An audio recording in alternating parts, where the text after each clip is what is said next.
Ikinabahala ng ilang atletang Pinoy ang posibilidad na maban ng Pilipinas sa paglahok sa ilang sport event gaya ng Olympics. Dahil sa hindi umunong pagsunod ng Pilipinas sa ilang alituntunin ng World Anti-Doping Agency.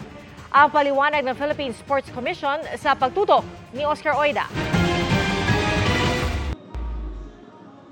Sub-sub sa pag-iensayo para sa nalalapit na Olympic qualifying tournament ang Pinay weightlifter na si Vanessa Sarno. Konting puntos na lang kasi ang kanyang kailangang makuha para makapasok sa bilang dagdag na pambato ng Pilipinas sa 2024 Paris Olympics. Sa katapusan ng Marso, sasabak siya sa Phuket, Thailand para makasecure ng spot sa Olympics.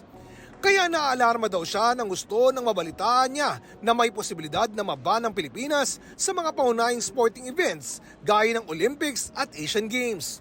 Ito ay dahil umano sa hindi pagsunod ng Pilipinas sa ilang alituntunin ng World Anti-Doping Agency o WADA na ahensyang kinikilala ng International Olympic Committee. Sayang naman lahat ng pag hindi makalaro ng Olympics. Dito na 6 months na lang.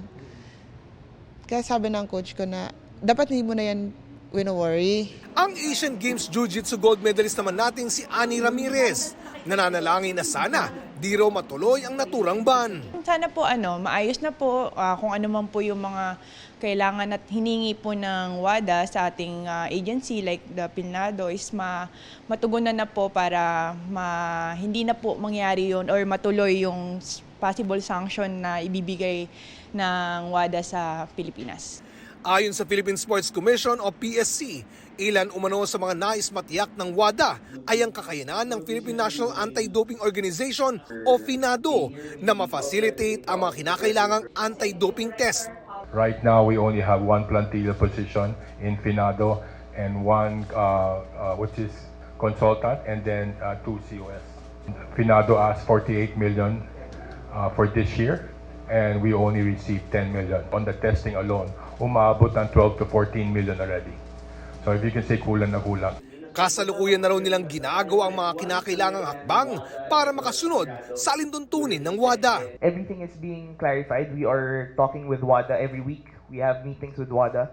And together with PSC and POC, we usually meet them. Sa ngayon, nakikipag-ugnayan na raw ang PSC sa iba't ibang ahensya maging sa Malacanang para matugunan ang kakulangan sa budget. Pagtitiyak naman ng PSC, hindi mapupurnada ang ating mga kampanya sa mga international competition gaya ng Olympics. It's still business as usual for all the athletes. From now until June, those who are qualifying for Olympics, tuloy pa rin sila.